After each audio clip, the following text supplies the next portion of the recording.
Tim, it starts with the question, which seems like a really straightforward question of just asking, who's the greatest investor of all time? It doesn't seem like a hard question to answer. It should be an analytic answer. It's just like a number who's had the best performance.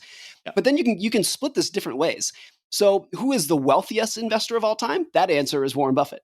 Who's the greatest investor of all time in terms of like long-term average annual returns? It's Jim Simons by a mile. And like it's not even close. Warren Buffett's long-term average annual returns are about 21% per year. Jim Simons are like 66% per year after his ridiculous fees. He's like in a different universe.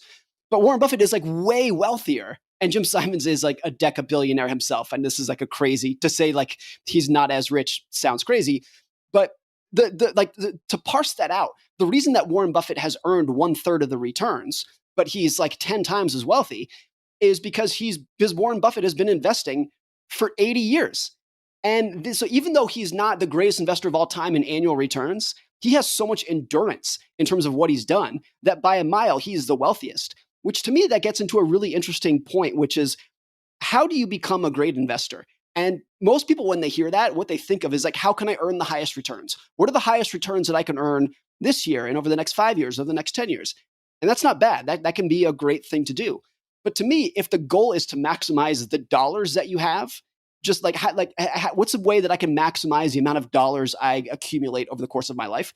Then the answer to that question, the huge majority of the time, is not earning the highest returns.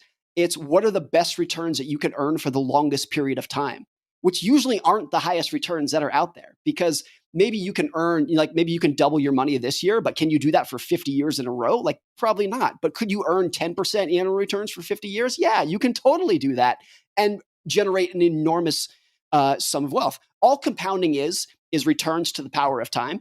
Like time is the exponent. And so that's to me what you want to maximize. And that's why Warren Buffett is, in my mind, and it seems like an easy answer, the greatest investor of all time, even though his returns are probably not even in the top 20% of annualized returns among professional investors.